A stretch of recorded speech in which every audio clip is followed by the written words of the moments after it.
ದಾವಣಗೆರೆ ವೀರಭದ್ರೇಶ್ವರ ಜಾತ್ರಾ ಮಹೋತ್ಸವ ಹಿನ್ನೆಲೆ ಸಚಿವ ಎಸ್ ಮಲ್ಲಿಕಾರ್ಜುನ್, ಪುತ್ರ ಸಮರ್ಥ ಮಲ್ಲಿಕಾರ್ಜುನ್ ಹಾಗೂ ಪುತ್ರಿ ಶ್ರೇಷ್ಠ ಅವರಿಂದ ಕೆಂಡ ಹಾಯ್ದು ಸೇವೆ ಸಲ್ಲಿಸಿದ್ದಾರೆ. ಸತತ 10 ವರ್ಷದಿಂದ ಸೇವೆ ಸಲ್ಲಿಸುತ್ತಿದ್ದು, ಈ ವೇಳೆ ಚುನಾವಣೆಯಲ್ಲಿ ಅವರಿಗೆ ಶಕ್ತಿ ಕೊಡುವಂತೆ ಪ್ರಾರ್ಥಿಸಿ ಕೆಂಡ ಸೇವೆ ಮಾಡಿದ್ದಾರೆ.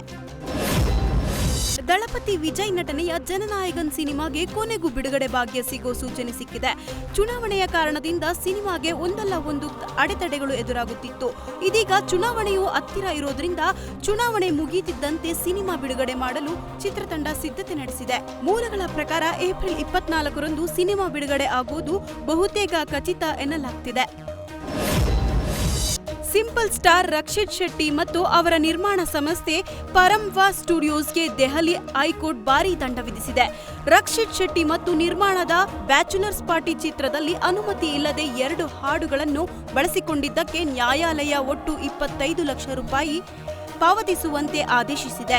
ಮ್ಯೂಸಿಕ್ ಕಂಪನಿ ಎಂಆರ್ಟಿ ಮ್ಯೂಸಿಕ್ ಈ ದೂರು ದಾಖಲಿಸಿತ್ತು.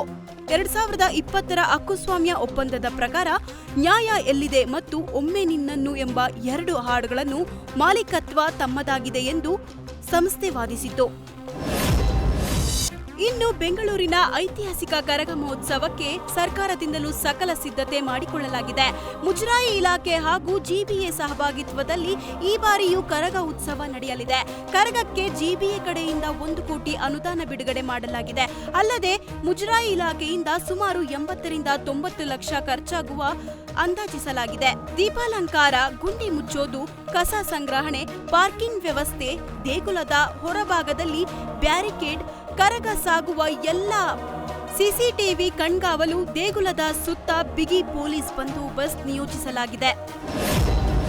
ಕಲಬುರಗಿ ಜಿಲ್ಲೆಯಲ್ಲಿ ಕಡು ಬಿಸಿಲಿಗೆ ಜನರು ತತ್ತರಿಸುತ್ತಿದ್ದಾರೆ.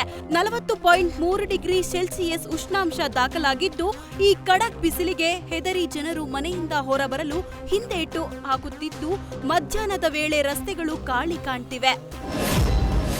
ಲಿಂಗೈಕ್ಯ ಡಾಕ್ಟರ್ ಶಿವಕುಮಾರ ಸ್ವಾಮೀಜಿ ಅವರ 119ನೇ ಜನ್ಮ ದಿನೋತ್ಸವ ಹಿನ್ನೆಲೆ ಪುತ್ಥಳಿ ಉತ್ಸವ ನೆರವೇರಿಸಲಾಯಿತು. ಬೆಳಗ್ಗೆ 8 ಗಂಟೆಗೆ ಆರಂಭವಾದ ಮೆರವಣಿಗೆ ಟಿವಿ ಶಿವಯೋಗಿಗಳ ಗದ್ದುಗೆ ಬಳಿ ಅಂತ್ಯಗೊಂಡಿತು. ಪುತ್ಥಳಿ ಉತ್ಸವಕ್ಕೆ ಶ್ರೀ ಸಿದ್ಧಗಂಗಾ ಕ್ಷೇತ್ರದ ಮಠಾಧ್ಯಕ್ಷರಾದ ಶ್ರೀ ಸಿದ್ಧಲಿಂಗ ಸ್ವಾಮೀಜಿ ಚಾಲನೆ ನೀಡಿದ್ರು. ಇನ್ನು ಈ ಉತ್ಸವದಲ್ಲಿ ವಿವಿಧ ಮಠಗಳ ಮಠಾಧೀಶರು ಹಾಗೂ ಸಾವಿರಾರು ಭಕ್ತಾದಿಗಳು ಭಾಗಿಯಾಗಿದ್ರು. ಕೋಲಾರದ ಪ್ರಸಿದ್ಧ ಕೋಟಿಲಿಂಗೇಶ್ವರ ದೇಗುಲದಲ್ಲಿ ಕಳ್ಳತನಕ್ಕೆ ಯತ್ನಿಸಲಾಗಿದೆ. 2 ಅಪ್ರಾಪ್ತರು ಸೇರಿದಂತೆ 6 ಜನರಿಂದ ಈ ಕೃತ್ಯ ಎಸಗಲಾಗಿದ್ದು, ಕಳ್ಳರ ಕೈಚಳಕ ಸಿಸಿಟಿವಿಯಲ್ಲಿ ಸೆರೆಯಾಗಿದೆ. ಕದೀಮರು ಕಮ್ಮಸಂದ್ರದಲ್ಲಿರುವ ಕೋಟಿಲಿಂಗೇಶ್ವರ ದೇಗುಲದಲ್ಲಿ ಹುಂಡಿ ದೋಚಲು ಯತ್ನಿಸಿದ್ರು. ಆದರೆ ಪ್ರಯತ್ನ ವಿಫಲವಾಗೋದ್ರಿಂದ ಕದೀಮರು ಬರಿಗೈಯಲ್ಲಿ ವಾಪಸ್ ಹೋಗಿದ್ದಾರೆ.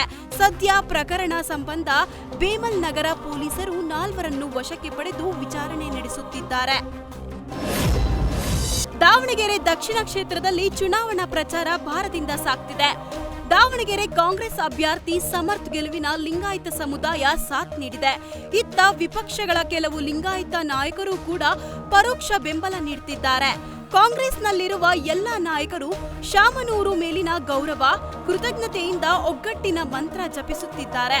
ಹೀಗಾಗಿ ಸಮರ್ಥ ಗೆಲುವಿಗಾಗಿ ಸಚಿವರಾದ ಎಂವಿ ಪಾಟೀಲ್, ಈಶ್ವರ್ ಖಂಡ್ರೆ, ಲಕ್ಷ್ಮೀ ಹೆಬ್ಬಾಳ್ಕರ್, ಶರಣ್ ಪ್ರಕಾಶ್ ಪಾಟೀಲ್ ಸೇರಿದಂತೆ ಹಲವು ಸಚಿವರು ಭರ್ಜರಿ ಪ್ರಚಾರ ಮಾಡುತ್ತಿದ್ದಾರೆ.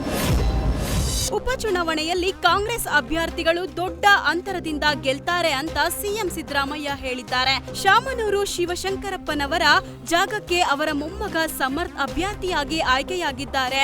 ನಮ್ಮ ಗ್ಯಾರಂಟಿ ಯೋಜನೆಗಳು ಇವತ್ತು ನಮ್ಮ ಸಹಾಯಕ್ಕೆ ಬರ್ತಿದೆ.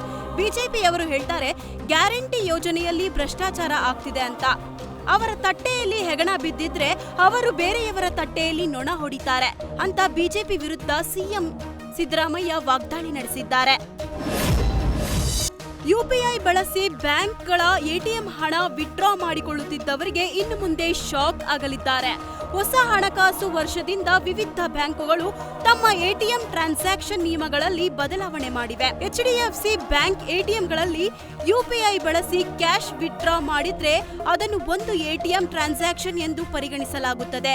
ಖಾಸಗಿ ವಲಯದ ವಿವಿಧ ಬ್ಯಾಂಕುಗಳು ಗರಿಷ್ಠ ಉಚಿತ ಮಿತಿ 5 ದಾಟಿದ್ರೆ ಪ್ರತಿ ವಹಿವಾಟಿಗೂ 23 ರೂಪಾಯಿ ಶುಲ್ಕವನ್ನು ವಿಧಿಸಲಿದೆ.